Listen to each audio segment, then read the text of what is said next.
Welcome back in to a brand new episode of Tribal Council Chat. My name is Bruce Heller, And my name is Brett Parnell. and we have a third co-host with us this week who complimented me and called me kind just now, but conveniently did it before I hit record, so no one will ever believe me. What's your name?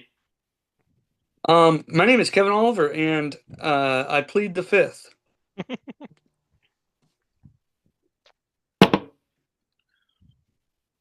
So you guys want to tell them what we're doing this week? Our seasonally tradition.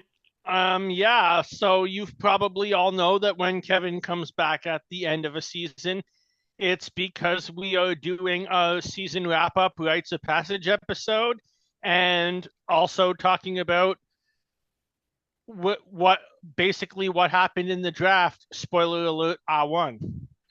Shout out to Kevin for making us draft videos the couple. Yeah, that was amazing. Including one week when he made a video but forgot to send it to me. He still put that work in, so shout out to him for doing that for us.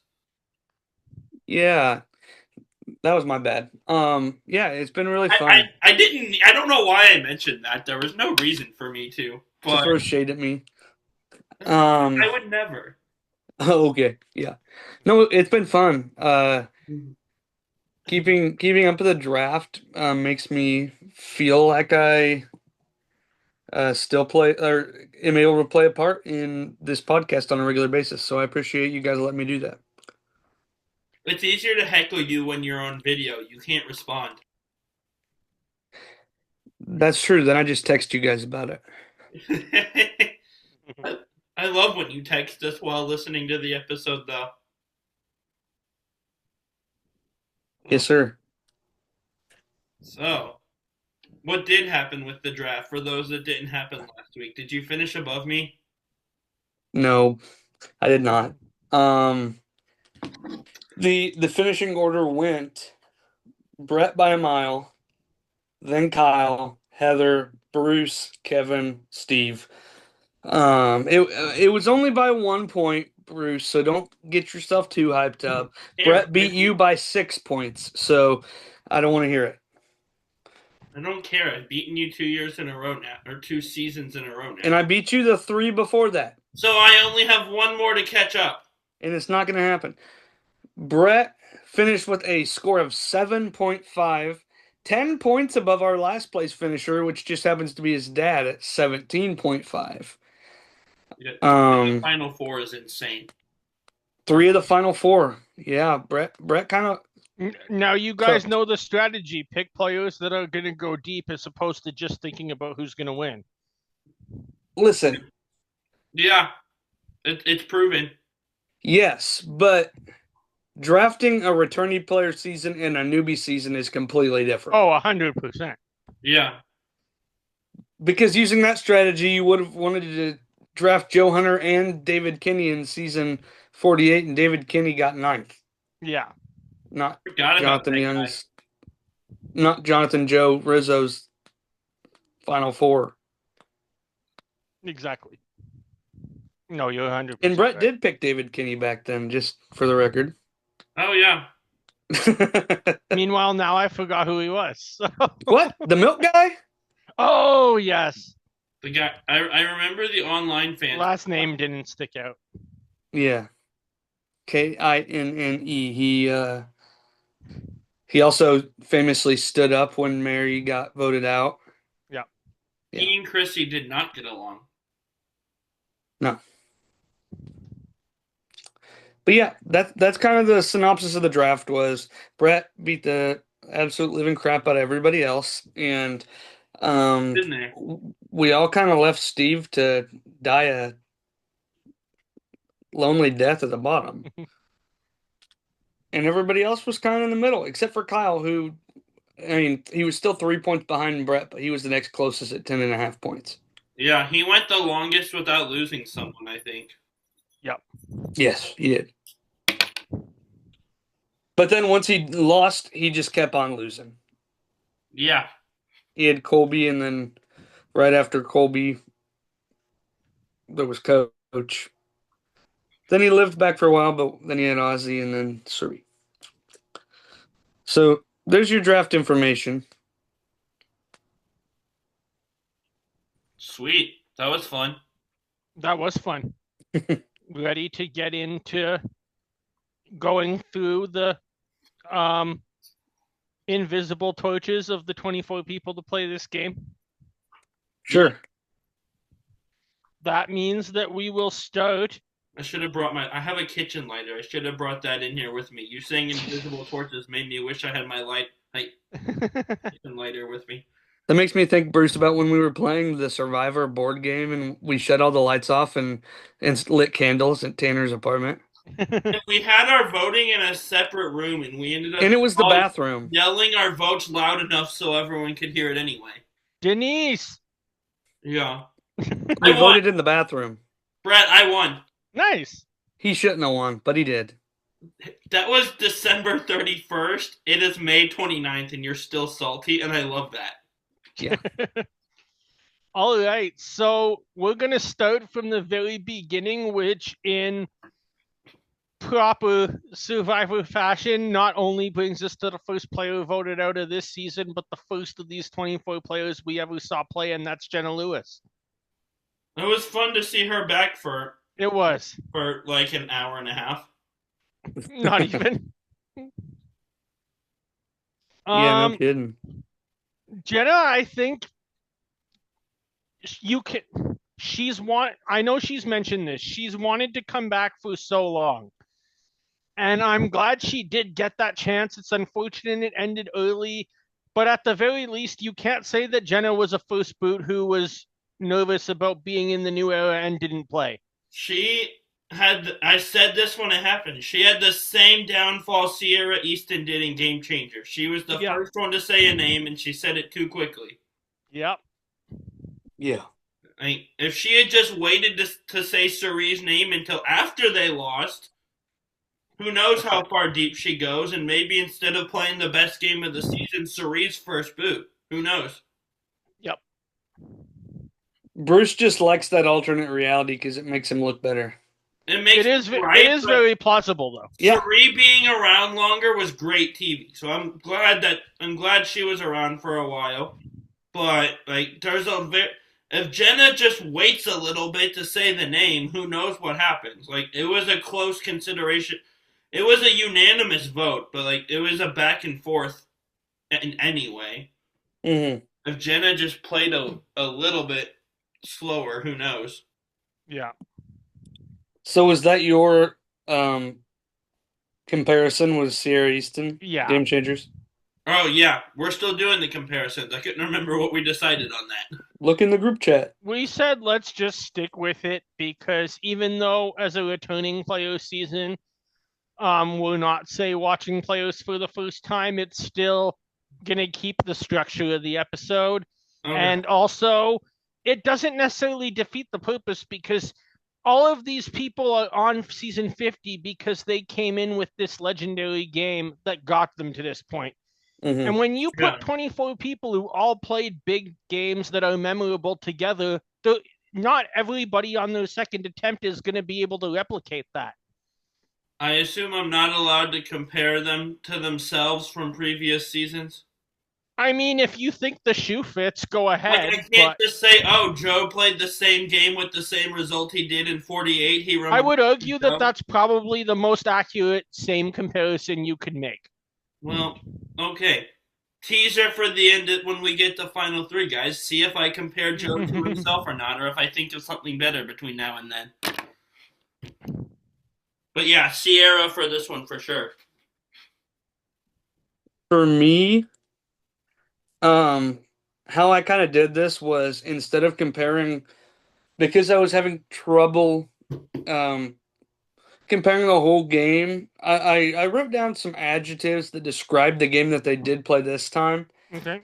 And found people that I thought specifically fit one or two different things that related to the player. So for Jenna Lewis, I talked about she was a bold and a loud player, which we've all discussed. And the other thing is I usually do an old era and a new era.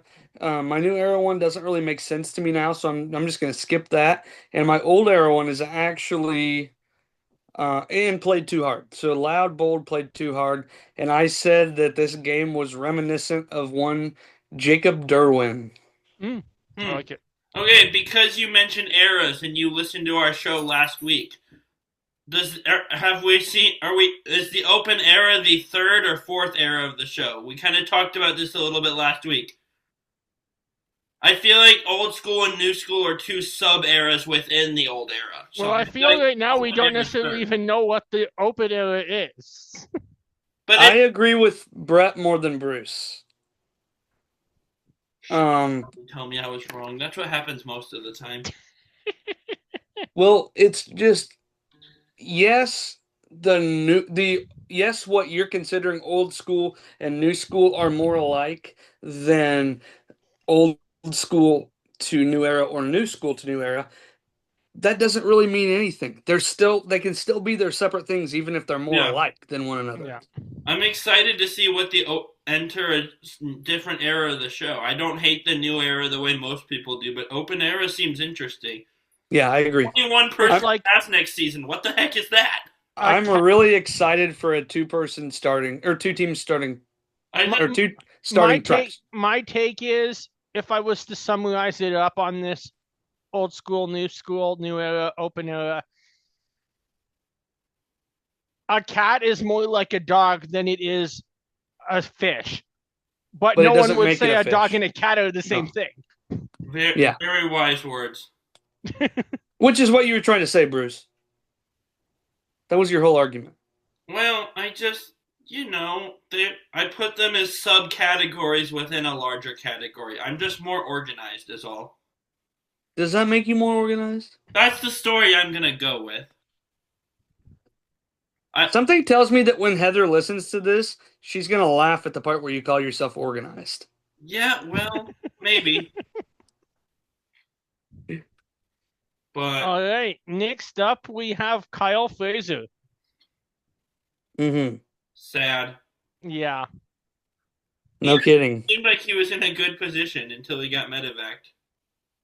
In an alternate world, he is our third two-time winner. The way he started the season. Yeah, it's possible. Technically, fourth. Australia versus the world did happen. Yes, but that's not the same franchise. I still count it as 2 Survivor wins, but it is not within the realm of the 50 seasons of Survivor. Fair enough. I thought you were about to go like full Probst and Jeremy. It's 1.5 wins for a second. I'm like, don't do that. Nope, it's 2 wins, but just not within this franchise. Okay. Yeah. Because I like Probst and I love Jeremy Collins, but I don't agree with them on their assessment of that. I agree with you, for once. Wow. I am going to take the recording of this in iMovie and just cut out you saying you agree with me. And but interestingly enough, with Bruce bringing up Australia versus the world, I saw something I did not expect a week and a half ago, and that was Jonathan at the finale in Los Angeles. JLP, yep. Nice. With Poverty. There you go. And did you guys hear that they canceled Australia the World too? Sad. Oh, really? That's too bad. I read that. I didn't even know they were doing one. They were gonna do 2 seasons in 1 year, but then they scrapped it. I think people aren't watching that show as much currently because they're mad about the host change. Well, I watched like 1 episode. I watched half of an episode, and I was just not in the right headspace, and I haven't got back to it. I haven't watched him as host, but I can't imagine it's as good as Jonathan was. Well, that'd be kind of hard to do. I love David. Like I'm not that's not a David thing. Like he's awesome. I'm sure he's great. I just haven't watched it yet. Yeah. But yeah, for Kyle Fraser. Kyle Fraser. I'm gonna go with Russell Swan as my comparison because they both got medevaced, and I just wanted to pull a random medevac name out. Okay, I'll give you one that was maybe in a little bit better of a spot. 2 that were in a little bit better of a spot when they got medevaced. From pre-40, for this sake, I have Beast Mode Cowboy. Okay. He was in a decent spot when he got injured. My new era, Matthew Grinstead, male. Nice. Yeah, I said he was Um, going to win after the premiere of that season. I was wrong. what's that? I said he was going to win after that season premiered. I was wrong. He had a really great start to the season. To be fair, the premiere was also him climbing up a giant thing and falling. So, And but he I don't played blame him. I would have gone for the adventure too. no, probably the thing that really won you over was how he played his shot in the dark. I don't even remember what he did. I just remember him climbing up a thing. I'm like, you know He what? played his Yeah, shot. adventure. Yeah, he played his shot in the dark because he didn't want to vote in the first tribal. Yeah. Nice. Yeah, he didn't want to burn any bridges, and so he played his shot in the dark that way. I thought that was genius. Caleb But was my pick. I agree with you. Yeah. I think he was in a really good position within that tribe. Mhm. I guess kind of like Kyle. I mean, you said Kyle could have been a two-time winner, and I think there was maybe some other people in both seasons that were in better positions, notably Genevieve and one of the girls, take your pick, Michelle Juliana. But I think both of them could have gone very far if it wasn't for those incidents and maybe played the best in the late game and won. Yeah. well, I mean, Kyle Frazier doesn't get injured in medevac. Genevieve's probably there a lot longer. Genevieve probably gets her idol back from Ozzy because we know he wasn't going to play it. Yeah. And then at that point gets it back at 7 and goes all the way to the end. She might have also orchestrated to get her idol back from Rizzo. Yep. If she was there, she wasn't going to let him keep going. No way. Agreed. But Only that's thing is Rizzo might have played said idol if he had to. all right, Brett, I need you to write a fanfic where Kyle doesn't get hurt and Genevieve gets both her idols back. Interesting. And posted on Wattpad. Yes. Next, if I don't lose my spot on the screen, I believe this is my only eliminated player to not make it to the finals, and it is Savannah. It is. Savannah Lou. Savannah came into this game, I think, in probably the most difficult situation of pretty much anyone. Not only does no one know who she is, but then Rizzo's telling people that she won. Well, she also told people she won. Yeah. It wasn't just Rizzo. I mean, she had to. You knew it was going to get out there. Well, what I heard was that it came back to Bullardi that other people from 49 had been leaking the winner, and season 50 players had found out. So they were originally planning to not say that she won. Makes sense. But they knew that people would be on the island already knowing. So she called them while they were on the plane, Savannah and Rizzo, and told them to go ahead and tell the truth. Talking about a buzzer beater. Yeah. Yeah. But yeah, the fact that you won the season right before and didn't get a chance to integrate into the community was always going to give Savannah a impossible task of going far in this game. But I think she did handle, at least for a couple episodes, that threat level and tried to play as best as she can. She was honest about that. She played aggressively when she went head to head with Colby and managed to keep her vote, which always helps. The player I compared her to, let's take off this person's last episode, because obviously there's things that went on in this returning player season that we don't want to bring up here. But I went with Richard Hatchett for the first 4 episodes of All Stars. Someone who I think also came in with as the first winner coming into the first returning player season. Rich had all the odds against him and was never going to have any chance. And still managed to not be the first boot. Yeah. I don't think that's bad at all. I gave my advantage mine to, well, because Savannah in this game, she was the winner coming in. She won an advantage. She was on the outs, specifically because she was a winner coming in on the outs with her tribe. I said Game Changers Tony. Yep. And then for a new era choice, I forgot the winner part. I went with wins and advantage, and on the outs because of, well, it was more because of an aisle play. Mostly I picked this person because vibes felt good between this. This is way out of left field. I put Bruce's winner pick of Survivor 48, Thomas Crottinger. That's a blast from the past. That was a year ago. Like last year. 2 seasons ago. I have it's not a great comparison finish-wise, but as far as played back-to-back seasons, comes in with a target because of that, and no one wants to work with them. I'm going with Russell on 20, but obviously Russell had much better results. Yeah. Now, he didn't know he had lost his first season. He thought he had won and probably told people he won, but... Probably nobody other than Russell thought Russell won. But we can all agree, I have no proof, but we all probably agree. Savannah is a really good player coming out of her first season. Russell is just completely delusional. I agree with what Rob said at the 20 finale. Russell plays a fantastic game to get to the end. He doesn't have it's a terrible game for winning once you get there, but the people that say Russell's an awful player, I just don't agree with that. Yeah. If you say he's an awful social player, 100%. Yeah, but that's only 1/3 of the game. I know, that's why I distinguished it separately. We'll get into more details later because we're going to do the Russell Hantz episode this offseason. Yeah, so oh dear Lord. Placement-wise, Russell not a great comparison, but came in on back-to-back season, target because people didn't know him.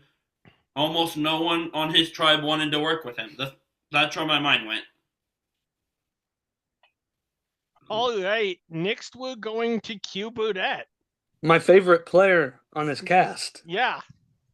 I thought your favorite player was Chrissy.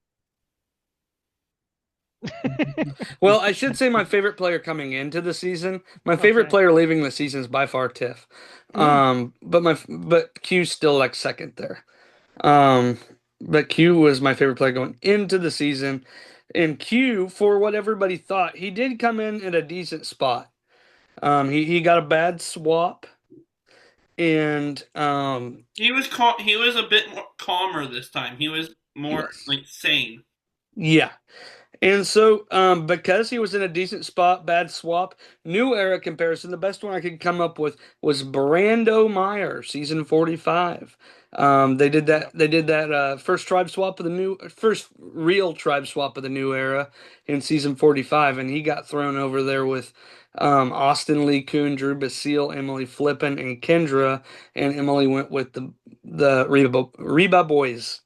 But then my pre-40 comparison was Anna Kate from 32. Another decent spot, bad swap. Yep. I went with a much older school pick. Same kind of rationale, though, as you, Kevin. With Q, I went with Sean Rector, Marquesas. Whoa.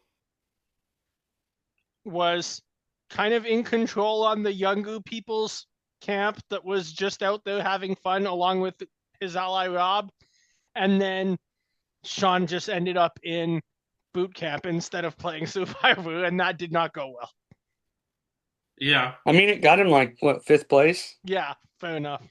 To quote Kevin, good spot and then a bad swap. I'm going with Game Changer Sandra here, who is in a great spot on her first tribe. Somehow, she didn't have a target somehow. Pretty good spot, not in danger on her second tribe, but Game Changers had 1,000 swaps. So by the time her third tribe came, she was kind of screwed numbers-wise.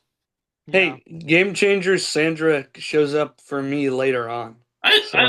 Game Changers has such a different version of Tony that I love it, but Game Changers Sandra is fun too.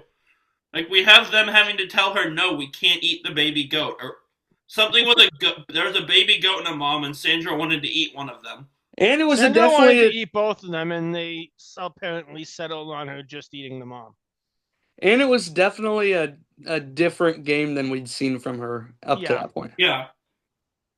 People give game changers crap, but it's a fun little season. It's wild. I have another reference from Game Changers later. Sneak peek. Stick around to see what it is. Yeah. All right. Next, we have a player that is right now over at the Cannes Film Festival in France. Mike White. I was at a watch party during his boot episode. Oh, I was in Nashville. nice. Mike White overplayed his hand. It was as simple as that, and because of that, he got sniped. Yep. My best comparison was to a new era player, Okay. season 49. Alex Moore. He overplayed his hand on the play in the middle, and people compared notes. Yeah. It was a different kind of overplay, but it was an overplay. From the pre-40 game, I have another person, a different kind of overplay, but it was an overplay that got him sniped, and that was Heroes Villains JT. Nice. He overplayed his hand with the idol and the note, and he got sniped with that double idol play. Yeah. Well put. I went with another player who, kind of like you said, Kevin, maybe not necessarily this player overplayed, but the whole alliance overplayed and led to some bad blood. I went Michaela, 33. Don't draw things in the sand. Yeah. What if I'm drawing smiley faces or turtles? Well, the only kind of sand you can do is if you're going to play in the sand with Gabby. Deal. Sounds fun. Well, she didn't think it was fun to do with Christian because she just wanted to play the game. Until Jeff says, Christian comes say hello to your girlfriend. Big Brother last season? Anyone? Big Brother next season looks like we're going to have returnees. Oh, really? Yes. Man, Brett saying Gabby's reaction when Christian's girlfriend came just reminded me of Zingbot basically calling Morgan what's-his-face's girlfriend, and her reaction was super awkward. There's no way you forgot Vince's name. He was your favorite for 2 months. Yeah, but that was forever ago, and he went from being my favorite to me just rolling my eyes every time he talked. I don't believe that you forgot his name. I don't know, but I took a violent turn with him. You did. I like this guy to I'm over it. Really quick 1 week. You did. Cool mustache, though. Yeah. But my comparison plays along with the overplayed their hand track. I'm going with Walmart Tony himself, the War Dog, who had a strong alliance with him and Kelly and Lauren, and just got antsy to make a move just for the sake of making a move, and votes Kelly out and then loses Lauren's trust, and his game falls apart because of that. And even as Kelly is one of my 2 favorite players of all time, her and Amanda, taking her out was not a bad move. Doing it when he did was not good. He overplayed it. Do that the next round or 2 rounds later. Fun fact, I use War Dog later as well. Man, that's 2 War Dog references in one show. That's 2 more than normal. Shout out to the War Dog. Also, funny story about him from the marooning of that season. I've heard this before, but I read it again week before last. They were filming the marooning, and Probst is asking everyone's name, and War Dog literally introduces himself as the War Dog. And then Probst asks Rick what his name is, and Rick goes, "Oh, this is awkward. My name's also the War Dog." Which is just fantastic. Didn't that make the cut? I don't know. I thought it did. I remember watching that. I remember watching him talk about it afterwards. I don't think it made the premiere itself. I think it did. Well, watch the premiere later and tell me, and then if you tell me I'm wrong, I'll still feel the need to watch for myself. I believe that. Like we said before we started recording, Brett's a lot more receptive than me when you tell him he's wrong than when you tell me I'm wrong. I could be wrong, but I remember Oh, I watching. know. It happens a lot. No, not as often as you are. Fair enough. When I'm good at something, I'm good at it. I'm good at being wrong sometimes. Amen. But I'm wrong in a funny way, so it works, usually. Where were we? Who's next? Next is Angelina. Angelina. Had a target on her because of how chaotic she was her first season, but wasn't nearly as chaotic this time. No, People just thought she would be and were scared of it. Mom Angelina is definitely a very different player than just out of college Angelina. Yeah. Yeah. My comparisons came simply from her struggle to gain footing. Because that I feel like that defined this game. Yeah. Pre-40, my struggle to gain footing came from somebody who was considerably more annoying than this version of Angelina. I don't know about the old Angelina because the 37 Angelina drove me nuts. But this version of Angelina that could not get their footing, I'm calling the pre-41 Shireen. Mm. Gosh, that's not nice. I've said for the reason, nothing else. New era, I have Lindsay Carmine, season 43, who also could not gain footing on her original Coco tribe. Yeah. See, and I'm going to follow along with the can't gain footing, because that was Angelina this season. She just couldn't gain traction.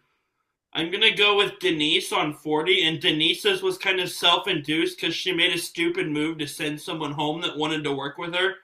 But after that move, Denise couldn't find any footing or traction or really find a solid place in an alliance.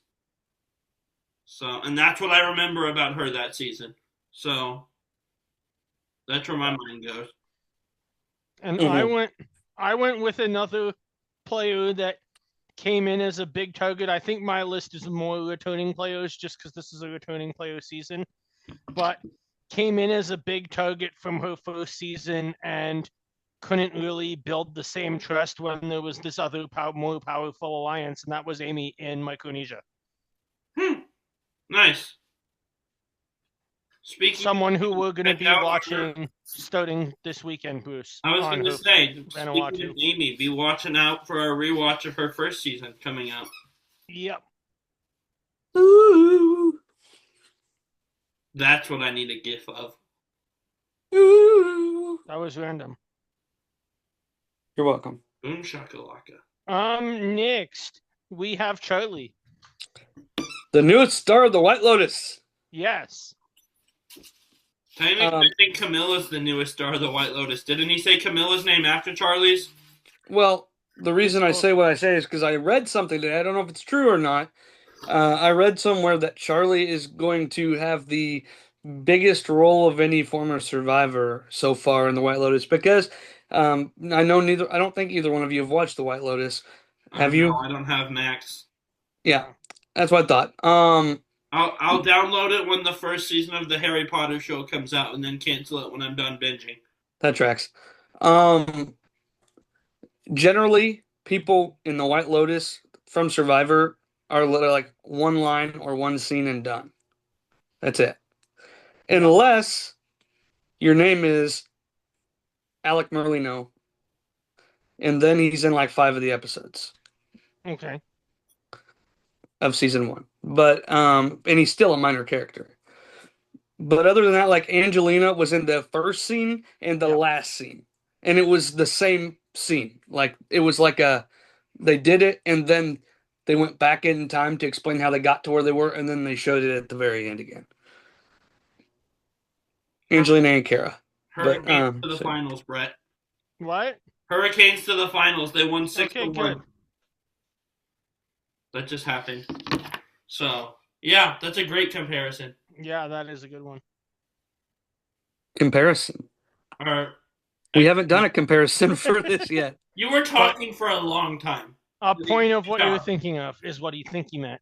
A good I was talking point. about Charlie on the White Lotus. Yeah, good talking. You did good. Okay, now we can actually talk about Charlie's game. Anybody? I did not expect it to be his biggest storyline to be Maria PTSD, but here we are. Yeah. For Charlie, I got the he was doing all right, but he went head to head and lost. That was Yeah. his big thing. Yeah. And like my biggest memory from Charlie this season is that kind of hyper focus on I'm not going to repeat what happened last time. And with that, I'm going to Stephen Fishbeck in 31, who was so focused on Joe because he didn't want to lose to the Golden Boy again. And he was so focused on not repeating his first season, as Charlie was this time. Hey, want to know something funny? What? Fishback's later on in mine. Nice. On 31 or 18? 31. Oh, wow. Nice. My reasoning makes sense, though. Yeah. That's 3 times now so far that somebody you've said is farther down with somebody else's name in mine. I'm just going to say something I just thought of here. It's interesting with Charlie and the fact, and talking about him at this point, because there's really only 2 players that we, throughout the season, through multiple episodes, get flashbacks to their previous game. And they're almost the complete polar opposites. Charlie was still struggling with what happened with Maria, and it held him back in the game. Aubrey, on the other hand, was determined to learn from what happened with Michelle and took it all the way to the end. I mean, I felt like we got a lot of players' flashbacks from previous seasons. Yeah, but like continuously in the storyline? No. Yeah, we got them here and there, but yeah. Those 2, it was like running for 3 episodes straight, if not more. Sure. Of the same story going on and on. Mm-hmm. That's fair. All right. Was in an all right spot, went hard head to head and failed. I got Ellie from 43, who was in a decent spot. She kind of went up against Gabler, and that didn't work in her favor. Yeah. So that's where I went. Makes sense. And I also went with the same kind of theory. I stuck with another returning player season for Charlie. Coincidentally, I picked another massive Swiftie to compare his game to, and that was Eliza in 16, went head-to-head with Parvati. Mm. Yeah, that ended well. Yeah. I heard that her and Bruce are like best friends. I don't dislike her. She's fun. Yeah, but she blocked you. On Twitter? Yeah. I forgot about that. Still no idea why, but oh well. I'm not super... Probably some smart aleck comment she didn't like. I'm assuming that Bruce probably said 26 days is fine. Well, it's the same. No, I bet that Bruce said something about conservatives in a good light. No, I don't do politics on the internet. I'm smarter than that. That's not my sphere at all. Yeah, I do politics on the internet, but I don't mix politics and Survivor on the internet. Fair enough.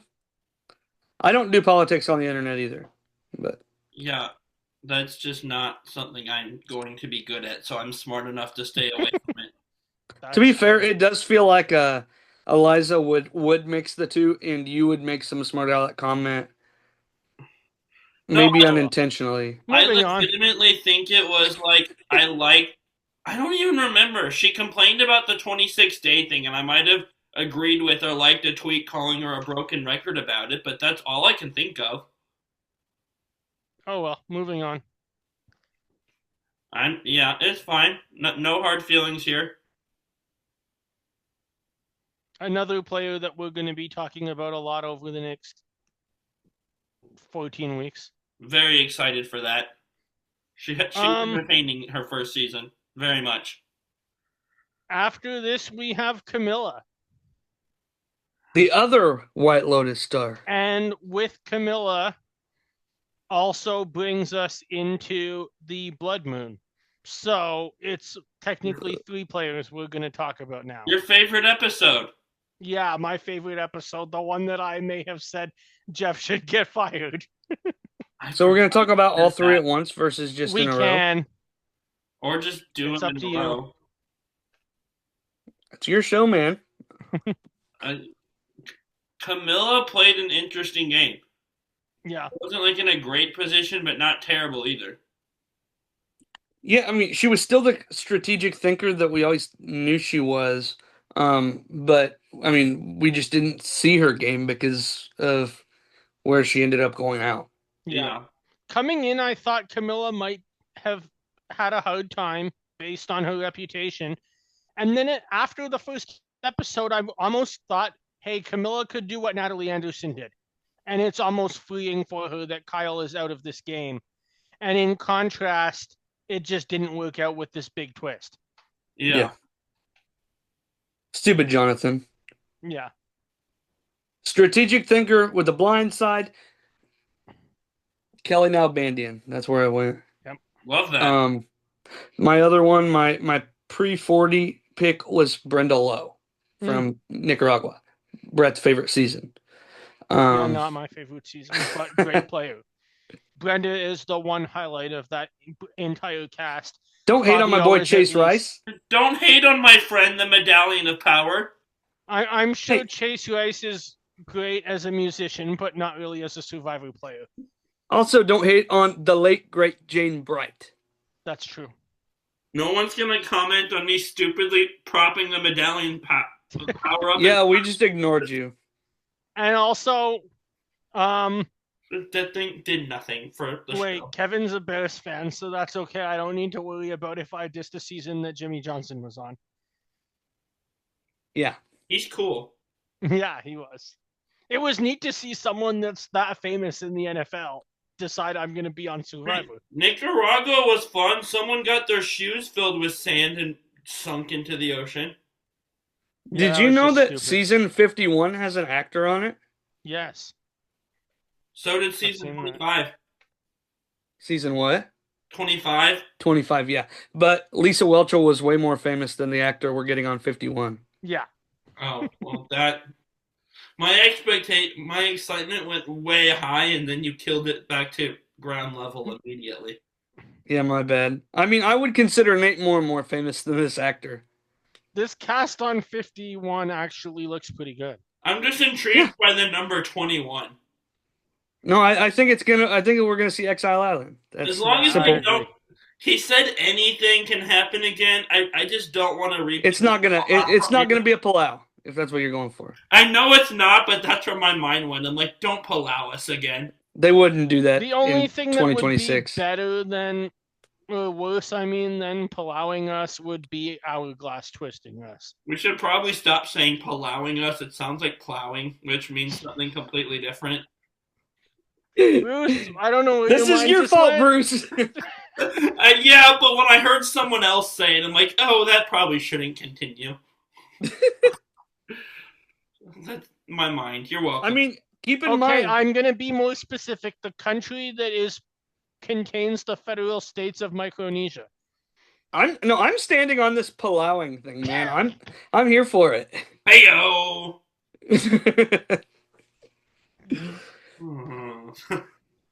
No, I know that the Palau premiere won't happen again, but when I saw an odd number, that's where my mind went for some reason. There wasn't an odd number in Palau. No. Two people went home. They sent 2 home. That's right. Yeah. So, which made it even worse. Yeah. I mean, if they would have just sent home Wanda singing a song out loud the whole time on the beach, the Survivor probably would have moved on and forgot about that twist. No, they wouldn't, because Rob Has a Podcast wouldn't let it happen, because we have Wandoffs because of Wanda Shirk. Okay, but imagine if they hadn't sent Wanda home and, like, songs on the boat would have become songs on the beach, like, all the time. Yeah, it would have been great. It would have been great for us. It might have gotten her sent home because they're tired of her singing all the time. But that's fine. Would have been a fun episode or two. We'll put Are you guys Wanda familiar and with Reem as team Wandoff captains someday. on our app? No. Are you, Brett? No. Are you, Brett? No. Okay, so like they do it's Josh Wigler and Rob, and they do this thing where they people send in parody song submissions based on the current season. Oh, that's And funny. Rob turns into the reincarnate of Casey Kasem and hosts the show. And they call it Wandoffs based on Wanda Shirk in her singing. And it's incredible. That's funny. I'll have If to it's go not take a out look. now, it's going to be soon for this season. Nice. That's awesome. I love that. Yes, it's great. All right, next we have Genevieve. Brett, we have to let you speak first. She is on your team. That's true, but I voted should be Brett still. Sure. He's the super fan. I mean, what can I say? Found 2 idols, got twist screwed once, got twist screwed again, got bigger twist screwed a third time. If Kyle doesn't get injured and Genevieve can keep her idols, she's going into this game as the most powerful player, and instead she's going out pre-merge and not even on the jury. yep. Yeah. I think there's a decent chance to make the argument of if one of those two things are different, either one, Kyle stays in the game, or 2, Genevieve finds an idol and actually gets to keep it, that Genevieve probably wins the game. Or if we don't have a blood moon. Yeah. Any of those. I maintain the blood moon. But if Genevieve can simply play her idol at the blood moon, all of the sudden it's 3 players going home and she's that much further in the game. Mm. The blood moon still isn't a new thought. It's just they did 3 instead of 2. Like the concept of multiple tribals in one episode isn't a new thought. Yeah, no. Yeah, no. He hyped it up like the blood moon was this big new twist, and like you do this every season. This isn't special. Yeah. But he's never split them into 3 groups. That was the special part. Ooh, we can count higher. I mean, that would be an accomplishment for you. I can count to this many. Yeah, that's what I thought. For audio audience, I held up 4 fingers. At least, it would have been funnier if you would have said 3. I was gonna say 5 for a second. So I'm sure you guys know where I'm gonna go, but my Yeah, comparison. Sydney Seagal. Yeah. I wrote that for my new era comparison just to please you, Brett. but my biggest overall comparison, because we're talking about somebody who was swap screwed and an idol hound. There's only one person that fits that category, and I just ordered his shirt last night for Mr. Rick Devens. Nice. Nice.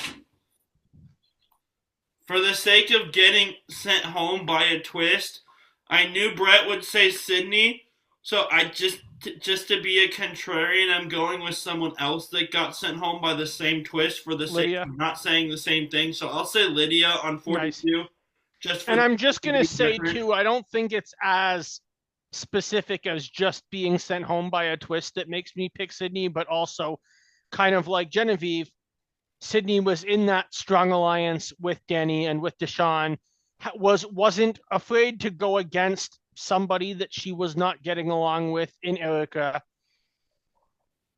And it kind of just all blew up when Probst decided to do something new. And then Heather told everyone she had a dream and it was all over, apparently. And apparently we sometimes have dreams that work in Survivor that you should listen to if you're Aussie, and other times we have dreams that don't make sense at all. Like Heather thinking that Sydney's torch is the end of the world. Heather listened to her dream and wanted to send Sydney home, and Sydney went home. Ozzy didn't listen to his dream and he went home. Follow your dreams, people. Maybe Sydney would have won the game if she doesn't go home and Erica goes home. Who knows? Probably not. Yeah. I think she's much more set out to win another show that I podcast on at some point in the future. I would agree. I think her personality fits one show way more than the other. It's just when you're on Survivor and you have a dream, do what it tells you to. Yeah. That's my takeaway. But yeah, I'm glad Sydney was on Survivor. She's a much better fit for MTV. MTV's like dead. What are you talking about? Okay, the challenge will always be on MTV. Yeah.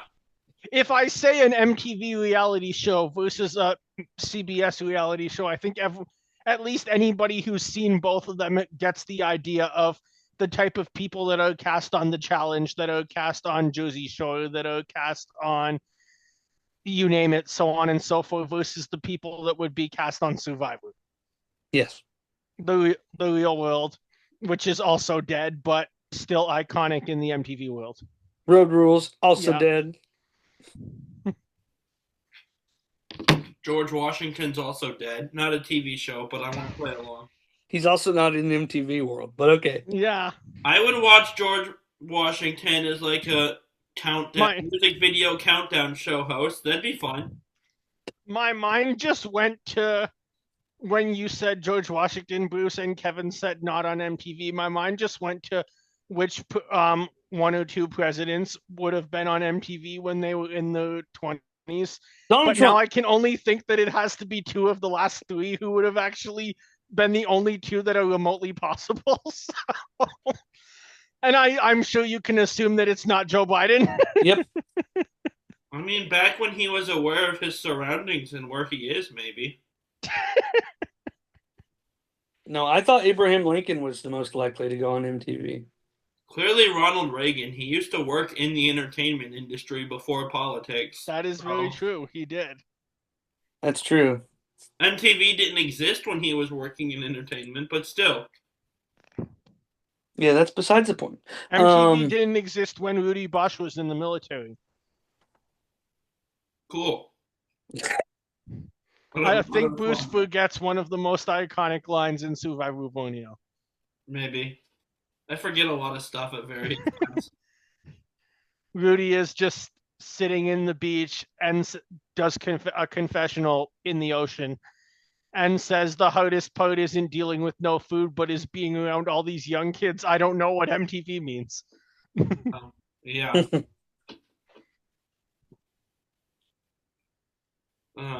So who's our third Blood Moon Boot? Colby. Colby Donaldson.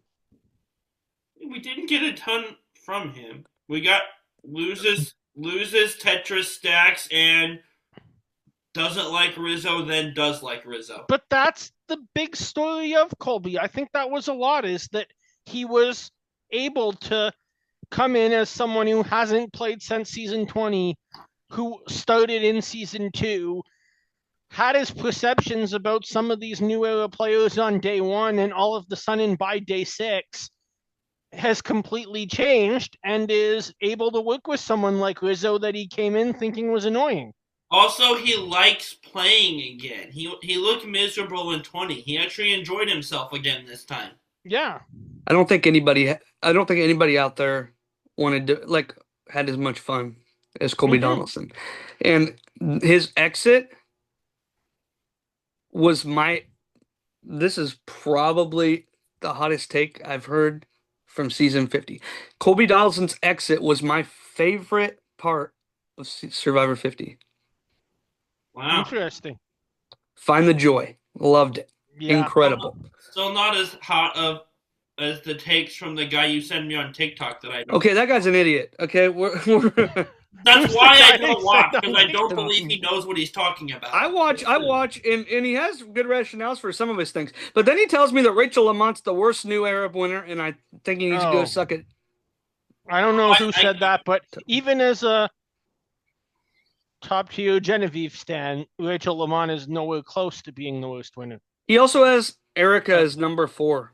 Oh. I remember Kevin sent me his... I'm probably going to get my citizenship taken away from this, but Erica is the bottom winner of the new era. Oh, yeah. No, so here's the thing, Brett. Kevin sends me videos from this, and one time last year sent me a screenshot of this guy's winners rankings, and I don't remember it exactly, but he had all-time player rankings and had Sandra at 10th or something, and I'm like, okay. Oh. And since then, I've just come to the conclusion, maybe he can explain it well. I'm not interested in the content. I don't believe he knows what he's talking about fully. Yeah. And I'm not going to say the name. I'm not going to say his username. I don't want to throw shots at people, but that's just my reaction when Kevin sends me this stuff. I watched his stuff. I just disagree with a lot of it. Oh, he explains it well. He's He does. off the mark on just about everything. Either way, so what about Colby? Oh, Okay. yeah, we're doing a show, aren't we? Yeah, and Older we still got player. a whole jury to look through. Adapting well. He joyful. My pre-40 comparison was Joe Del Campo. Whoa. Yeah, I can see it. Joyful, older player, adapted his game. Yeah. In my new era comparison, not somebody that's old, but somebody who I feel like played a really old game. But he was super joyful in the process. And me and Bruce met this person. There's a pretty funny story surrounding him, Mr. Kyle Ostwald. Oh, Nice. yeah. That's a good one. Yeah, I like that one, especially the Joe pick. Again, not as great of a result placement-wise as the person I'm going to name, but when I think of players that didn't play for a long time and came back and were able to adjust their game and play with the new game and not just totally fall on their face, I'm going with Jervis, who came out in 27 and hadn't played since season 1, and the game sped up a lot since then, and didn't fall on his face. He either finished second or third. I think he finished third. Monica's the one that got 1 vote. But, That's right. yeah. Colby didn't have the result Jervis did, but he kept up with the game. He didn't just come out and fall on his face like we've seen a lot of people do when they don't play for a while. For the record, Colby didn't have the result finish-wise, but I feel like Colby played a better game in his time on the island than Jervis did in 27. Jervis adapted really well, though.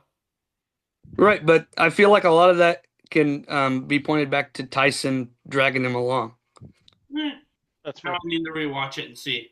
But yeah, I think the Joe comparison's where I would go here. Mm. Bruce, you want to take this next one away? Do I even need to share my thoughts on this next person? Is the audience tired of hearing me talk about Probably. Like, the audience knows my thoughts. You guys talk. Yeah, but we need to hear your comparison. I love her, of course. My favorite. Introduce your person. It's Dee. She's my favorite winner. She went about as far as I expected she could. Yeah. Farther, arguably. Came in with a giant target. Game-wise, and Savannah had a target because of winner and the unknown. But winner that played the best game of the new era, maybe top 5 ever. Giant target. I said late post-merge, early merge. That's exactly what happened. With that target, she was only going to go so far. We got great content. It was fun having her back. Had one really great episode where I convinced myself Brett and I thought she was going to go to 7. That did not happen. But yeah, thanks. Yeah, and then the week she went home was when me and Brett recorded in person, and I went after Coach hard. Yeah. Because Jonathan took credit at Final Tribal for D going home. No. That's a coach move in my mind. Coach wasn't there to take the credit. Yeah. No, but I'm not buying Jonathan taking credit for it, is what I'm saying. That was no, but how many times do we look at when multiple people are involved in a move, whoever's left at the end gets to take the credit. That's how Survivor's always been. Not in Guatemala, apparently. Well, that's 1 out of 50 seasons. I know. The argument you're making is one I've made a million times, though, so I get what you're saying. Yeah. But no, I'm just explaining why I went so hard at Coach that week, because I was mad at him. But yeah. So what's your comparison? I'm thinking. My mind is going to people that came in and just had such a big target they never stood a chance. So there's a lot of people that could be. I'm going to say Rob on 40, but Parv on 40. I went with the winners on 40, 8. But not one of those names that Bruce gave. There just wasn't a chance because of how great she was the first time. I went with winners that were Kim Spradlin. Yeah. That I think got further than most people expected when they looked at the cast list, but eventually just, if you Kim in 40 or D in 50, you hit this point where you just can't go any further before you start looking like, oh, is she going to do it again? Mm-hmm. And I actually like that better because I mentioned Rob, and Rob came out and tried his buddy system that worked with the 22 cast, thinking that would work with winners.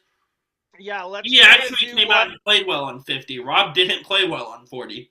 let's try to do what I did with 19-year-old Natalie Tenorelli and see if it works on Sarah Lucina. Oh, I was gonna say let's use the tactics I used on Philip and see if they work on a cast of winners. Shout out to the 22. For me, They're awesome. I don't like. I'm gonna say I don't like your comparison, Brett, and that's simply because I don't like when people compare D to Kim Spradlin. Which I do. That's a completely different conversation. I've already said my Like piece because there. I do it. What? You don't like I it said when you don't like compare it because another I do player it to so her. often. I don't like it when anybody gets compared to Kim Spradlin. Okay. Okay. Fair enough. I don't like when anybody gets compared to Kim Spradlin. Noted. Totally won't be doing that to you all the time now. I felt like you already knew that. I knew you didn't like when I did it with D. I didn't know it was. I mean, I didn't like it when Brett did it with Genevieve either. Yeah, but then Steven, I was with you, and then Steven backed him up, so he's not crazy. Like, he has an outline. I still don't like it. I still And don't that's- see it at all, but those two do, and I trust Steven. So there's something I'm not seeing.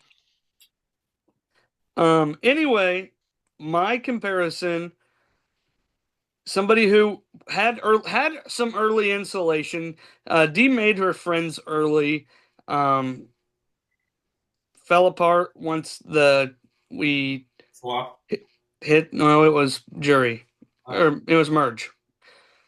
Is when D went out. D was the merge boot. Yeah, but things started falling apart because she was with Tiffany and Camilla early on, and the swap split that group up was where my mind was going. Correct. Anyway, early insulation, too big of a threat, got knocked out. Game changer Sandra. That's where my game changer Sandra went. Nice. Like you already referenced, game changer Sandra ran 2 tribes before she got hit because she was playing a heavy hitter game that time. All right, next. No, but then my new era comparison. My apologies, Kevin. You're fine. Was somebody obviously who hasn't won because, well, it doesn't really fit that way. But still, early insulation, too big of a threat. I put Franny Marin. Nice. I like that. All right, so next episode we have 2 people going again. It's Coach Wade and Chrissy Hoffbeck. I described them both as annoying. I think I would agree with you. Yeah. Go ahead, Bruce. Whatever you're gonna say. I'm still thinking. Okay. Anyway, irritate me. I mean, this is where I might take Bruce's strategy where he said, can I compare them to themselves? Because I don't see a comparison between Joe and Joe necessarily. I do wholeheartedly believe that nobody in the world can be compared to Benjamin Coach Wade. And he's the exact same player every time. He is. I said jokingly, not intending to actually do it, but I can't think of a different comparison now. Coach is the same player every time. And no one other than Philip comes close to like being that character. So once again, I guess Philip Coach, is my comparison. He was also the exact same player the second time. Coach, the way I described him was annoying, and he was trying to force votes. The best comparison I got, new era, Joe Hunter. Yeah. Annoyed the crap out of me. I know as a human being, Joe Hunter's great, and he did so many great things for Eva and for the autism community and all this stuff, and for domestic violence community and all this stuff. But as a player who tried to force votes and make everybody follow how he wanted to play, it annoyed the crap out of me, and it annoyed that crap out of me when he played in 52. So there's Joe Hunter. Now that watching Joe in 48 did give me flashbacks to just saying way back in Token Teens, why does every single vote need to revolve around what coach wants? Yeah. So yeah, I totally see that. Now that I hear you guys talk and I've had time to think, I'm going to throw a different comparison out there. I'm going Karamo and Phillip for trying to force votes, trying to drive things, forcing these nicknames on everyone. Like, you can't just say Brenda. Your spy name is Serenity. And also from the aspect of Phillip 2 was the exact same player as Phillip 1. He didn't change anything. Coach never changes anything either. Yeah. So, Phillip My pre 2, sorry. My pre-40 comparison for coach was somebody who Bruce said earlier, the War Dog. yeah. Also annoying, also tried to force votes, and it got him voted out. And it got coach voted out here. So War Dog's Walmart Tony, Andy's Walmart coach. That's a great combination. Yeah. When it came to Chrissy, I had annoying and mommed everybody. There was somebody that I went with. First, I went with from pre-40 was Mama C, Carolyn Rivera. I don't think she annoyed people though. They liked her. Yeah. Not enough to win. Yeah. Oh, I mean, you can't be liked that well to where you lost to the guy who almost did that switch up on the loved ones notes. I think the fact that Mike was able to beat all the odds and fight his way all the way to the end made it very hard for him not to win once he Mike's also awesome. Don't throw shade Yeah. at Mike Holloway. No, I like Mike Holloway, but I would have been pissed if I was sitting at the auction with him.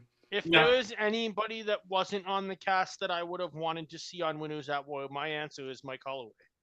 Yeah, I mean, I like Mike, but my other one, the new era comparison I had was Bruce Peralt for Chrissy, Yeah. because he said that he wanted to be the fun uncle, but he was not the fun uncle. Yeah. I said this when we got a montage of people saying Chrissy was momming the tribe. It's Reem. Yeah. That's all I can think of. Same. She's Reem with better results. Much better results than Reem. Anything is a better result than Reem unless you're Wanda or Jonathan. I was gonna say not Wanda, but you beat me to it. All right. Moving on, we're getting there. Next up, Christian Hubicki. Who we were also at a watch party for, me and Bruce. Yeah. That's true. I was sad to see him go, but it was him or Emily, so I kind of was relieved at the same time in a weird way. I wanted there to be a third option for who went home that episode because I didn't want either of those two to go. Mm-hmm. Christian So, played well. go ahead, Brett. Whatever you were about to say. Oh, go ahead. Okay. So my big thing with Christian was, yeah, it was kind of a screwed up way that he went home. I hated the whole production part of it, but I did not focus on that when I was picking my comparisons here. What I did focus on was Christian was the narrator for half the season. We saw everything, we heard everything through his voice while he was on the island. Yeah. Very South Pacific Cochrane-esque in that way. Ooh, that's fun. Yes, and my new era comparison would be from season 46. We had Tevin, who got the opening confessional, and he was kind of a big talker in the pre-merge, and then he went out early. It was actually a split tribal that he went out on right after the mergatory. So similar spot. Yeah, I like that. Yeah. I can't think of a better one than Tevin, honestly. Same. All right. Next, we have Emily. Bruce, you want to take it away? I don't know about you, Kevin. I think Bruce might be the only one who is an Emily fan. Nope, I like Emily. I liked her better her first season, but I think people over-exaggerate her poor game this season. Okay. I actually liked her better in this game. She was a better player her first season. I saw that look, Brett. Yeah. She was entertaining, but she might have been more entertaining and unpredictable this season. She was a better player in 45. I agree. I think a lot of that had to do with the evolution of her game that we saw, though. Yeah. Like we saw how bad she was when she started Yeah. to where she ended.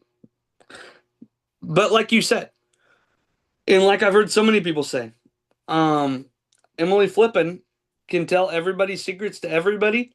Nobody was ever mad at her about it. So That's she had to be crazy. doing something right. Yeah. Yeah. And that's kind of where I went here. With my comparison, I don't think it was as good as this person because this person is a winner. But the fact that Emily was able to cause those issues and just get through with it, I went with 34 Sarah. Hmm.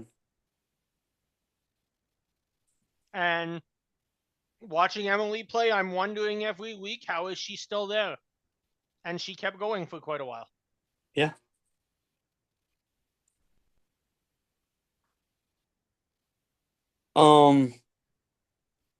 My Emily comparison, and I don't necessarily know why. I think it partially had to do because of the talking so much, and partially because of the really smart. I got Max Dawson, Huh. and my new air comparison was completely because of the smart, like um, I think it was Suri in her preseason interview with Mike Bloom called Emily a porcelain doll. Just looking at her, she's so dainty and little and fragile. Looking at her, Yeah. and that reminded me of Caroline from Yeah. season 47. Caroline's a good one. I'll hop on that train. Just Okay. that tracks. Next, we got Oscar Lust, also known as Ozzy. Yeah, he changed his game. We got new Ozzy season. He changed his game. Okay, see, you're gonna make your case, Kevin, because I don't necessarily think you did. You and I talked all season about new Ozzy versus old Ozzy. What do you mean he didn't change his game? Yeah, He tried to change his game. Yeah. For the most part, he did. He just the made only time that I saw an old Ozzy come out was his boot episode. Okay. But up until that point, it came I out a do little feel bit like after he was blindsided what by a vote. he got mad, but then we saw him recover right from that. Yeah, True. that's true. He spouted off that night, but the next morning he was there apologizing for how he acted. I should take back what I said. I'm probably picking out a few moments that have stuck with me now that he's been out of the game for 2 months. It is very Micronesia Ozzy that he went home with an idol again, though. Yeah, that's why he got memed on a T-shirt at the finale. That was wild. Also, speaking of the finale, shout out to you for the beginning of your final draft update referencing Probst's spoiler. Yeah, it took you a minute to realize what I was doing. Oh, yeah. I thought you just messed up, honestly. No, Until Brett started laughing, I'm like, oh, that's what he's doing. Okay. if you remember the first time I did a video, I tried to incorporate something from the episode. The first time was right after the Mr. Beast thing, and I did a coin flip to start the video off. You're giving my memory way too much credit. That's why I'm reminding you. No, I thought that Ozzy did play a little bit of a changed game. I felt like he was a little more in depth with the strategy portion. You know, he was in the social capital because Ozzy's always just kind of did his own, like did what Ozzy wanted to do, not what was best for his game necessarily. And we saw multiple times where he'd pull people aside and have conversations, especially right there close to the merge. He was talking to Tiffany and he was making plans that I think that was when he was going to target Christian because of that blind side, but he was using the capital that he had gained in a way to not just play a physical game, but to try to do something. Yeah, I see that. The comparison I went with is actually from a player on this season, but it's not from this season. Okay. Aubrey Bracco, 38. Interesting. Tried to change the game from something that didn't work before. Didn't really happen. Idle. Blindsided. Yeah. So my comparisons were less to do with the game that he played and more to do with the way he went out with the big blindside and the big reaction. Yeah. Well, my big reaction was my pre-40 pick, which was Andrew Savage. Yeah. You know how he flipped off the jury or the remaining players as he was walking out. But my other one was somebody who was playing, I would say, an adaptable game. Somebody who was big blindside, Mr. Andy Ruda. Yeah. It's a good one. Shout out to you on the Andy front, by the way. Not again. I'm not gonna do the whole spiel, but you know what I'm referencing. That one's just for you. The audience may or may You've not explained it enough times on this show that if you have loyal listeners here, they know what you're talking about. They'll get it. I don't need to go in the whole thing, but you know what I'm doing. Bruce, do you got one thing to add? Who is it again? Ozzy? Ozzy. My mind goes to James in China. Big, likes to play the physical game, went home with idols in his pocket. Yeah. Just kind of the basics of it. Nice. All right, Rick Devens. No, you forgot a person. No, I didn't. Well, you skipped them earlier. Did I? After Christian. Thank you for reminding me. I totally missed them on my list. Yeah. Stephanie Kendrick. Oh. Not surprising that my mind forgot this individual, but Not my best winner pick I've ever made. Not my worst either. With 40, That's true. 43, I said Justine, and she went home in episode 3. But, No, 2. She was 17th place. Yeah, that's my worst winner pick, but this one's not great. Yeah. She had a physical game, no strategy. I call her Hunter McKnight, season 46. Hunter Knight, not McKnight, Hunter Knight. Yeah. My pre-40 comparison was another person who didn't play with a lot of strategy, played a really good physical game. But this person I like way better than, or I think did way better than Stephanie. We're gonna call that Kelly Wigglesworth. Okay. I'm going to go Aubrey 38 from the perspective of have played multiple really good games before this and then just didn't do much this season. Not as bad of a placement as 38 Aubrey, but we really just didn't get anything. She was kind of just there. Yeah.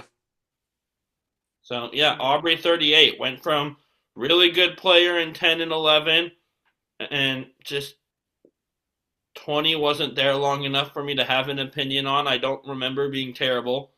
And then just kind of wasn't great this time. Made some poor decisions. Yeah, that's true.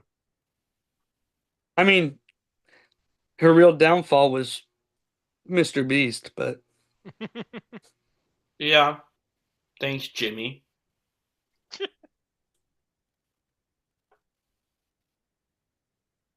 okay, now you can go back to where you were, Brett. Okay. And, you haven't talked about her, have you? I mean, He was trying to avoid it, I think. yeah, I think he was. I wrote down a comparison that I don't think anybody really wants to hear because of there's some obvious issues you'll all know about. But so your comparison went political? Is that what you're trying to tell me? It was John Raku. Oh dear Lord! No, I didn't think you were actually gonna say it. I was gonna say I can't wait to hear it when we stop recording. I'm so glad. Oh my goodness! Because of his reaction right there. That is. That's amazing. I understand what you did, but that was way less about the game. Yeah, that's way less about the game. It's zero about the game, but it's so funny. It's funny on its own for some reason, but your reaction to it was incredible. Yeah. Oh my gosh, that's awesome. All right, now we're going to Rick Devens. Joyful, chaotic balls of steel. I tweeted that. Rick Devens has balls of steel. Heyo. New era comparison. Q. Yeah. Chaotic, balls of steel. Q literally sat at tribal council and said, "Vote me off." Yeah. My pre-40 comparison. Joyful, chaotic, balls of steel. Dr. Mike. Yeah. See, I have an interesting. I don't know if the balls of steel qualifies, but joyful and chaotic and just kind of happy to be there. That's woo, baby. I like woo. Yeah, he doesn't have Running balls through of the steel. woods, like Sonic the Hedgehog style. He doesn't have balls of steel. No, but the because- joyful and happy to be there fits really well. Yeah, I agree. Love Woo. He's so entertaining. Great confessionalist. Almost won $1 million. Yeah, until he took Tony with him. Yeah. Well, not the smartest move anyone's ever made. Thanks to Eric, also probably not the dumbest, but you know. Probably not even second, thanks to JT and his letter. Or James with double idols. Speaking of chaotic and big risk takers, Oh boy. I went with a player that made that move on Eric and Natalie Bolton here. Nice. Rick's not flossing anyone's teeth with his jugular, though. No, Or asking sexual questions at Final Tribal. I hope not. He is married after all. That worked when Natalie hasn't did been it. on It did Blood not vs. work Water. nearly as well with Rick doing it. Yeah, not with this Final 3 anyway. No. No, but with Micro, that question is Maybe such a funny if moment. Christian was in the Final 3, he could get away with something like that. That is, it's an incredible like it's such an awkward moment, but I laugh every time I see that question from her at the Micro finale. Like, it's just so bizarre. It's so funny. Mm-hmm. Makes no sense, but it's so funny. She just wanted to make her squirm, I'm pretty sure. I think she probably just wanted to make sure that everyone talked about Natalie for the next 5 years. It worked. Yeah, I think she just wanted to hit on Parvati. that could be true. Again, I can't blame her necessarily for that. No. And if it was 2026, it'd work a lot better than it did back then. Yeah, Ponderosa would have been wild afterwards. Stewie Fields. She ran laps around the rest of the competition. Was the godfather of her season. I've been hinting something to the audience for the last few weeks. Okay. That this season changed my view of something I wanted to say here. Sorry, Rob. Stewie Fields is the best player to never win. I was going to say the same thing, actually. No, she is. Yeah. She is. This season, even she changed my won me stubborn over, mind. along with 80% of the fan base, into that viewpoint. She finally changed my mind on it, and I didn't think that was possible. I could honestly argue Bruce's stubborn stance way more than I could argue Brett's. And that's saying something, because you're the biggest Sesternino fan I know. No, I'm saying I could argue against yours better. Oh, I thought you were saying you could argue for mine better. No, against. Oh, you didn't say against. Yes, you did. I argue it, and when I hear argue something, I think of like arguing for it. Well, I was prepared to argue you as to why you were wrong a lot more than I can always argue. tell me I'm wrong. That doesn't count. But my argument is Amanda Kimmel went to the final twice and lost. Rob Sesternino has never been to the final. Sari Fields has never been to the final. If either one of those people sat at the final at any of their seasons, they would have won. Cool. Yeah. So basically losing the Including conference championship is better season. than losing the Super Bowl. Got it. It's better to lose early than make it deep. I see. They all made it deep. Rob Sesternino was one vote away. I know, but your argument was too. Your argument is, hey, we lost in the conference championship. You lost in the Super Bowl. Therefore, we're better. We would have won if we had made it as far as you did. As a Colts fan, I would argue that my team was a lot better than the teams that lost to Tom Brady in the Super Bowl. Yeah, but didn't make it as far. Yeah, because New England and Indianapolis are in the Okay, AFC. Bruce, are you telling me that Joe Hunter's a better player? Yeah. Joe Hunter and Amanda Kimmel are not the same thing. One of them No, got but dragged they there in made the it. goat. They made it just as far. They made it just as far. Cerie's a better player. That changed my mind, but the whole Amanda's not as good because she lost in the next round is just a stupid argument. That's like the people that say, oh, Jordan's 6-0 in the finals. LeBron lost in the finals. Yeah, Jordan lost a lot more times in the first round. People that try to argue it's better to lose in the early rounds than lose in the finals. It doesn't. No, I don't think it's better to lose in the early rounds, but I think it speaks better to your game. If you sit in the finals and lose twice, that does not speak well to your game. Yeah, but one of those seasons that Amanda went to the finals, Cirie was there and just lost to Amanda. What? Cirie was not sitting at Final Tribal. I know, because she went to Final 3 with two people that had a better relationships with each other than her. She was never making a Final 2. Because she thought it was a Final 3.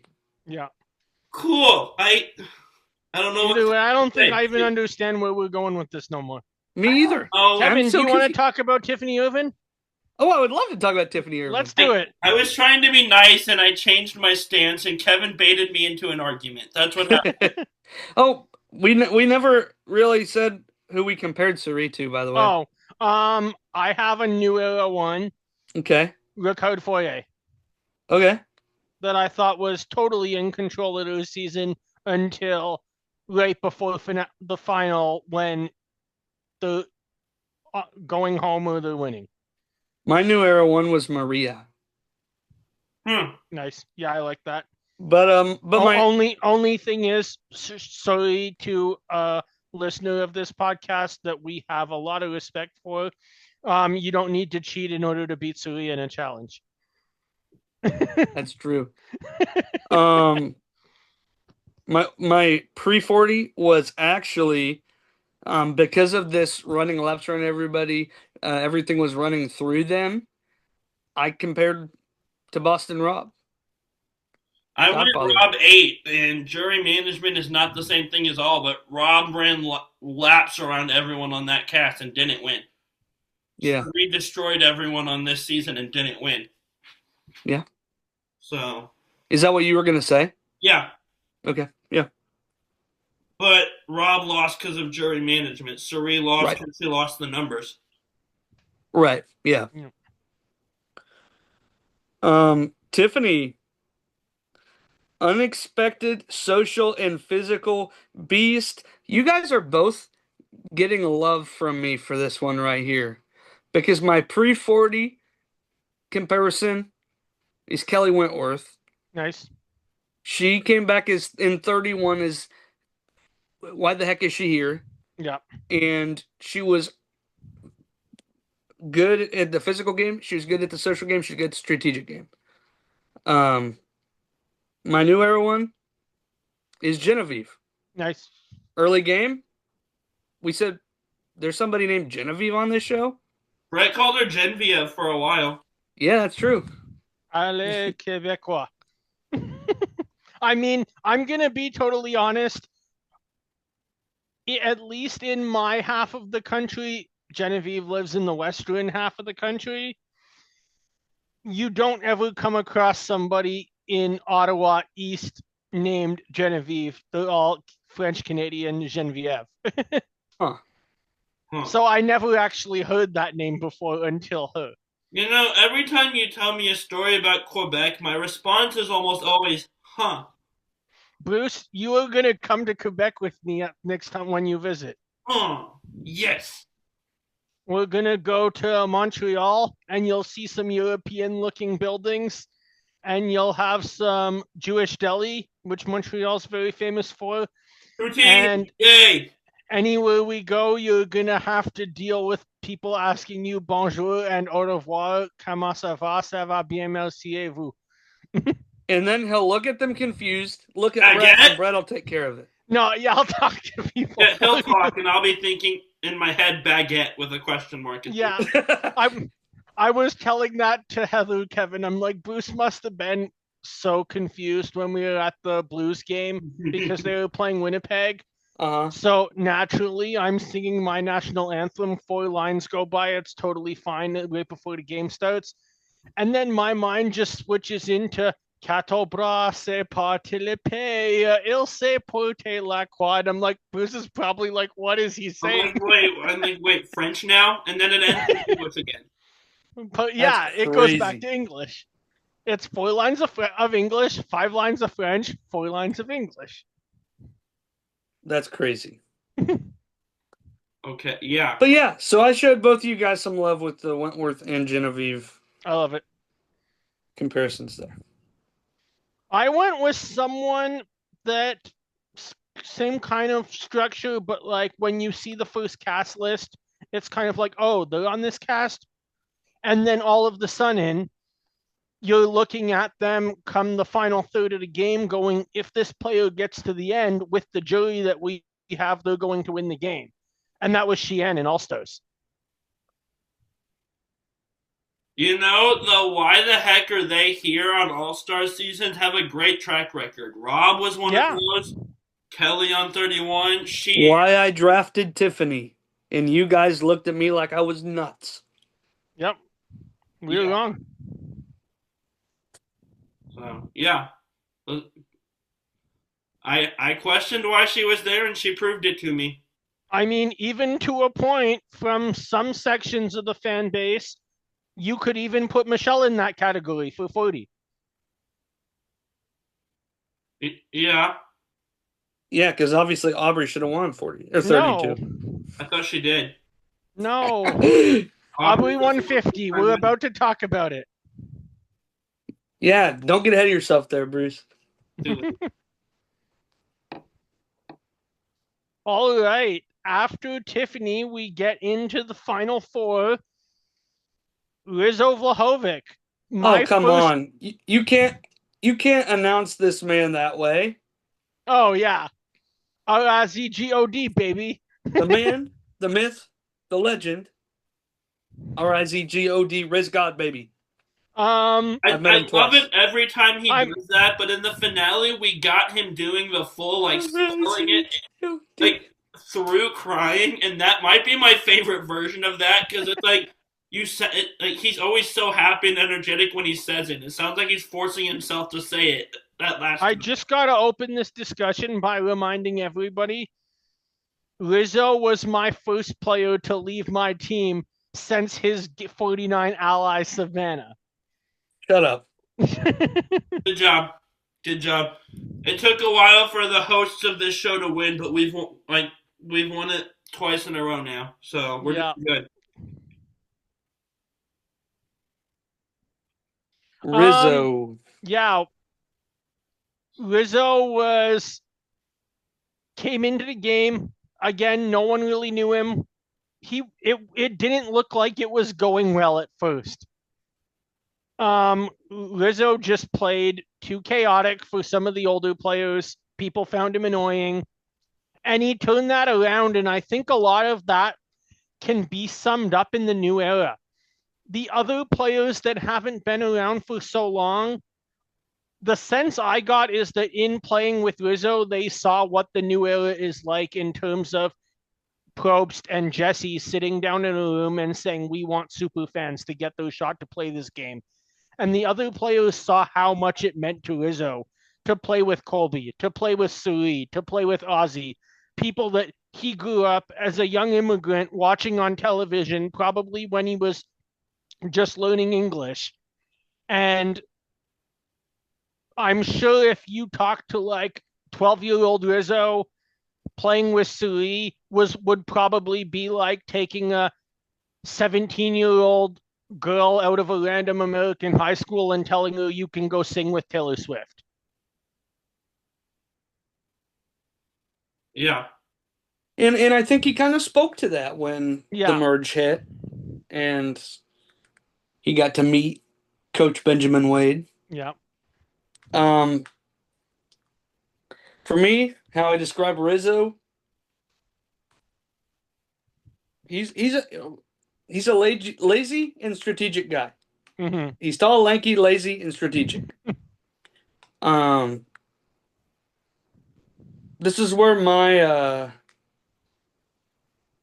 Fishback comparison comes into play.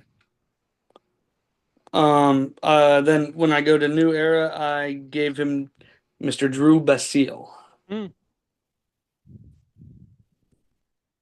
I like those two. Nice. Rizzo's first season, I compared him to Xander almost every week, and I still kind of have that in my head, but he had a different arc this season, so I don't want to say Xander, because that implies that he was just the same player he was his first season.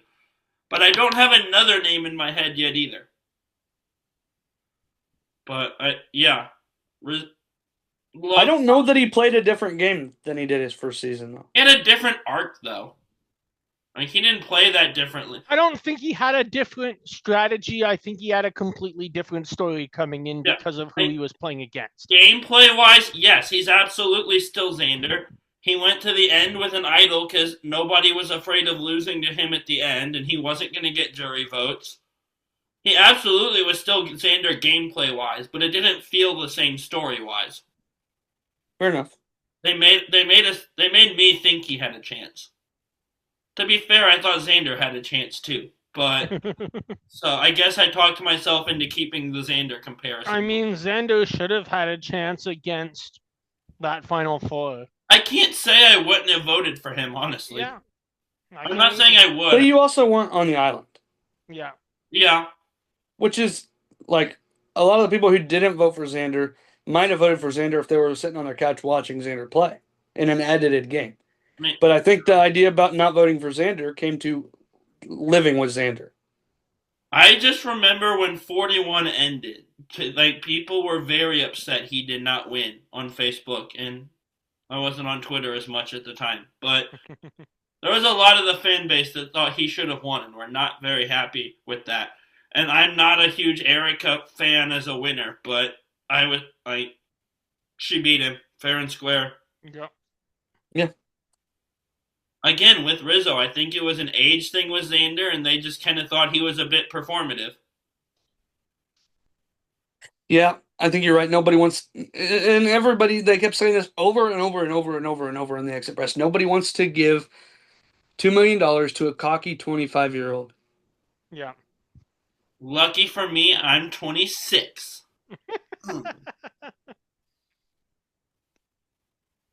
I outgrew it. I mean, Rizzo's 26 now, too. But when he was playing and nobody wanted to give him money, he was 25. When he was playing and nobody wanted to give him money, you were also 25. Well, yeah, but if I play now, I'm 26. Right, but we're talking about Survivor 50. I'm not. Yeah, but if I play in like 52, I'm not 25 anymore. So they'll want to give me money. Bruce, are you abandoning this podcast to go play in a week? I'll cover him. No, okay, sounds good. No, I'm just going to convince CBS to put us on their list with podcasts that they promote. That would be good. With RHAP and Tyson. Yeah, why the heck didn't we get media passes for the finale? What the heck? Who knows?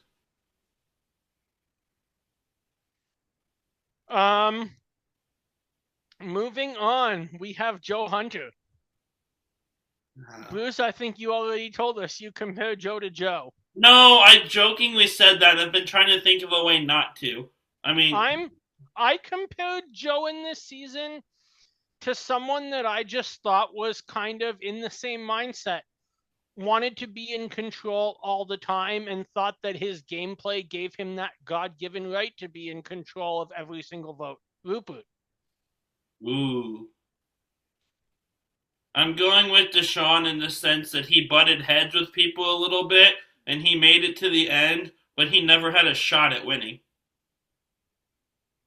Like, Deshaun was there because he was friends with Danny, but they were never he was never winning, he was never getting the jury vote, and he butted heads with people when votes didn't go his way. My Joe Hunter comparison come from the fact that he was good at 1/3 of the game, and it was the physical game, and there was no social or strategic know-how to his game. New era, Jonathan Young 1.0. Yeah. Pre-40, I put Big Tom. I thought you were going Joe Anglim for a second. For only being good at the physical. But Well, Trump's a fun one. Now something is stuck in my mind. I feel like there was some social play to Joe Anglim. Now there's something stuck in my mind thanks to that comparison, Kevin. Yeah. That I just want to see Joe Hunter, but on a reward as drunk as Big Tom. Gosh. Bruce, the reason I say that is Stephen Fishback was scared of Joe Anglim as the golden boy. True. Yeah. So there had to be some kind of social game. I guess there was a little. But nobody thinks of social when they think of him. No. Well, now people don't generally think of Survivor when they think of him, but that's a different conversation. Yeah, they think of Nazis. Yeah. Or Kanan or whatever it is. Was I not supposed to say that? Oops, I'm going to die. I mean, I don't You think already that's went a off the word rails with John Rocker earlier. What do we have to lose? I don't think either topic is one that YouTube will ban us for. Okay. Good. Speaking of Jonathan Young, we have Jonathan Young. Yes. Brad Culpepper, 34. Yeah. That was what I said. A little bit better socially than his first time. Not much, mostly physical, and kind of rubbed people the wrong way at the same time. Yeah. The Beast out I went for Mike Holloway. I like Mike Holloway a lot better than I like Jonathan Young for the physical game is why I did what I did. Yeah. But my better comparison was from the new era. It was David Kinney. Nice. Mm-hmm. Yeah, I also had David Kinney. You referenced what? Oh, never mind. I was asking if that's the second time you've used him as a comparison, but you just referenced him earlier. You didn't... Yeah, I referenced him outside of a comparison. Okay. I also had Brad Culpepper here. Nice. I'm smart. And finally, Aubrey Bracco, the winner. Yeah, she fought back from some early struggles. She was kind of under the radar. She zigged where she needed to, zagged where she needed to. That was kind of what it was. And I would say my best comparison here is Denise Stapley, 25. She started out on a disaster try. Yeah. She played an under the radar game up until the end, I felt like. She zigged where she needed to, zagged where she needed to. And then my new era comparison was Kyle Frazier.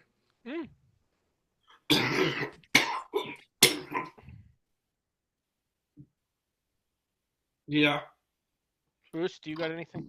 I'm thinking as far as comparison, but with Aubrey, just what a great story, not only this season of the underdog story, but just the career arc of coming so close to winning, then coming back and not being quite as good, but you still make 5 or 6, I think. 5th. Coming out and you fall on your face and you kind of separate yourself from Survivor for a little while. Then you come back and finally finish the job 12 seasons later. Just such a cool career arc. Yeah, I mean, congrats to her. I am not a big Aubrey fan, so this was a rather underwhelming final 3 in general to me. Yeah, I'd agree. I think that all of us probably had someone that just missed out, at least one player that we would have wanted to be there, that we were cheering for. In Kevin, I'm sure that was Tiffany for you. It was Rizzo for me. Bruce, I don't know for you. Yeah, of the people in the finale, I wanted to see Rizzo win. Of the people I was really rooting for, Emily was probably the closest, or Rick, but it's... And I'm not a huge Aubrey fan, but her career arc is a cool arc, for sure. Yeah. Mm-hmm. And again, nowhere near as good of a player, but for that reason, I'll go with Rob22, who on his 4th season, like Aubrey is on her 4th season, finally finished the job, and he came really close in All-Stars like she did in Co-Wrong. and fell on his face in Heroes versus Villains the way she did in 38. So I think You guys hear what Aubrey said to Jonathan right when they announced Aubrey won? No. no. She said, I played like Michelle and you played like me. Wow. That's Yeah. amazing. Speaking of that, Aubrey very different for the first few days of the game because she was on a disaster tribe. My comparison was on a very strong tribe. But then the way she navigated the swap, Aubrey doesn't go home where you think that she might, especially with when she's back in this head-to-head war with Genevieve. Like Kevin said, that she does manage to dance around threats through the entire merge, get herself to the end, play on each side when she needs to. It's only fitting that we wrap up this season with my comparison to Aubrey's game, and that's Michelle Fitzgerald. I should have seen that coming. Yeah. Yeah, not surprised at all. Well, that was fun. It was. We have surprisingly have got through all 24 people. Also, We'll be back here. And we thought this was going to go really fast. We were wrong. Yeah, we were oh, wrong. I knew we'd get off topic quite a bit. We'll be back here right before Christmas doing Rites of Passage for 51. But until that, look out for off-season content. We're going to be rewatching Vanuatu. We're going to be having some random off-season episodes every week. Kevin, if you can think of anything you want to join for, let us know. We'll be back with you for the draft come early September. And look out for anything from Pit Stop Pals that the two of you are doing. Whenever Season 1. It's been such a fun season so far. Such a fun season. I've enjoyed it. Kevin, I know you guys will know where I'm going with this, but when you say season 1, it just brings me back to last December when I sent you guys some pictures where I was at the first ever fast forward in the history of the Amazing Race, Bangkok. Yeah, I got beef with fast forwards. We had fast forwards and won an episode. The first. They're stupid as heck. Yeah. But the season's been fun. The cast is fun for the most part. We have 2 people. We had a Margarita and a Margareta, so keeping track of them was fun. I hate the edit. It's edited weird. The premiere had 3 minutes of dead air, no sound. Just it was awful. Also, look out for a New Generation Challenge podcast whenever MTV gives us a cast. We already know the cast, but when they make it official, we'll come back. For Survivor fans, if you've never given the challenge a chance, this might be the season. We have Michelle Fitzgerald, Sydney Segal, Chris Underwood, and Cassidy Clark all playing on this season. I will make one more unrelated note to what you were just saying. I'll give our audience a bonus comparison, because I said Brad Culpepper for Jonathan. But because of Jonathan's exit press alone, I'm also going to compare him to Russell for just being a sore loser. It's so annoying. His exit press, I already didn't like him, but him blaming every reason for him losing other than himself, it makes me not like him more. So I felt the need to make that comparison.